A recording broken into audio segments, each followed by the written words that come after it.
The Inside Passage is a protected coastal route stretching from Washington state through British Columbia and into Alaska.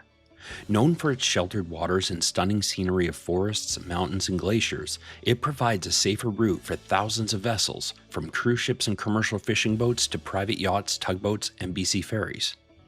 But along with this otherwise calm marine highway lies one dangerous bottleneck in the middle of Discovery Passage. Here, massive tidal forces squeeze through a narrow gap, creating some of the most violent currents on Earth. And lurking beneath the surface was an underwater mountain just 3 meters below the waterline, responsible for dozens of shipwrecks and lost lives.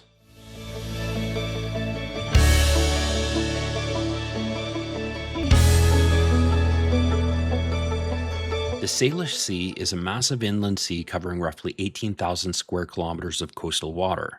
While it's protected from the open Pacific, its narrow entrance channels make tidal forces far more concentrated than would be in the open ocean. Unlike the Pacific, where tides can spread across vast open water, the Salish Sea funnels that energy through a handful of narrow passages. The main southern channel is the Juan de Fuca Strait, a broad channel capable of absorbing much of that tidal energy, while the northern exchange feeds through the Johnstone Strait. The farther that water is forced through narrowing channels, the faster and more violent the current becomes. At the center of that exchange lies Seymour Narrows, where the passage constricts to just 750 meters wide. Acting as the main hydraulic choke point between Johnstone Strait and the Strait of Georgia, even small differences in sea level between the two basins can unleash massive torrents of moving water, creating some of the most violent tidal currents on the coast. This was noted by Captain George Vancouver, who passed through the passage in 1792 during his detailed survey of the coast aboard the HMS Discovery.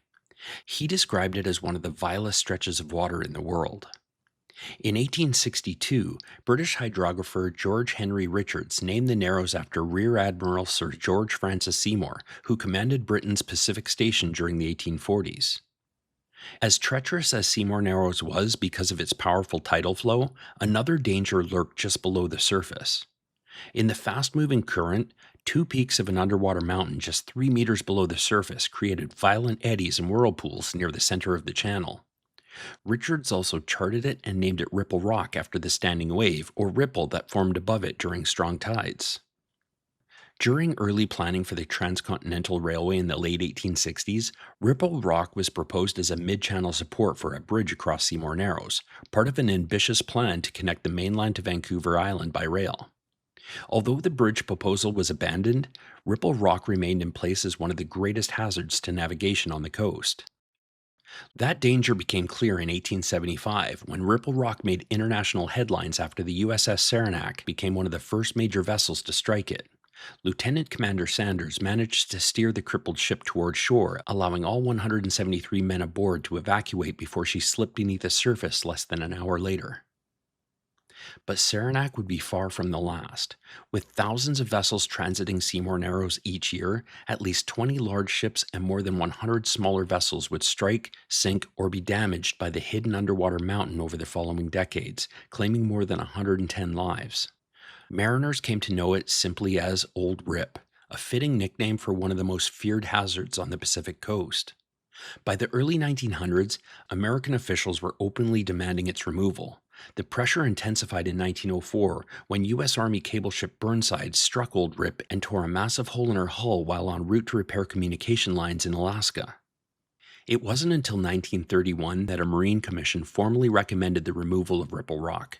More than a decade later, the government authorized the first contract work to begin. The first efforts to destroy Ripple Rock focused on drilling it from floating barges and blasting it apart piece by piece.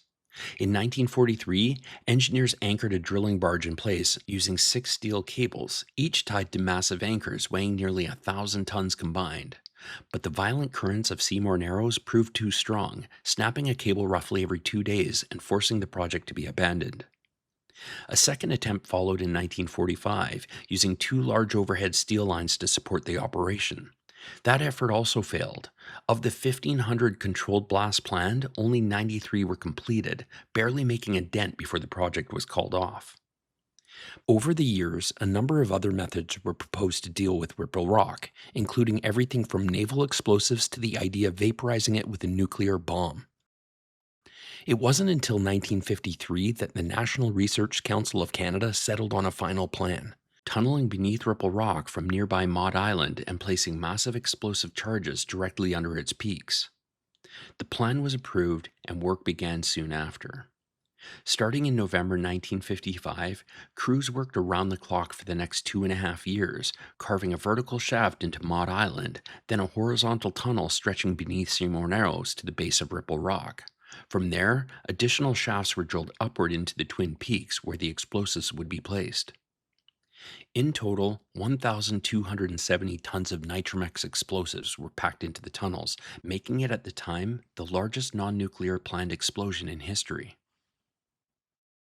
At 9:31 on the morning of April 5th, 1958, the charges were detonated.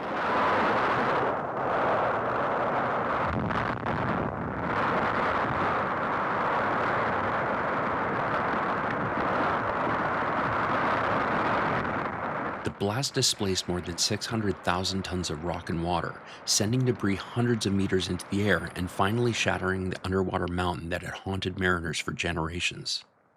When the water settled, the dangerous peaks of Ripple Rock had been reduced from just 3 meters below the surface to nearly 14 meters below at low tide, making Seymour Narrows far safer for ships passing through.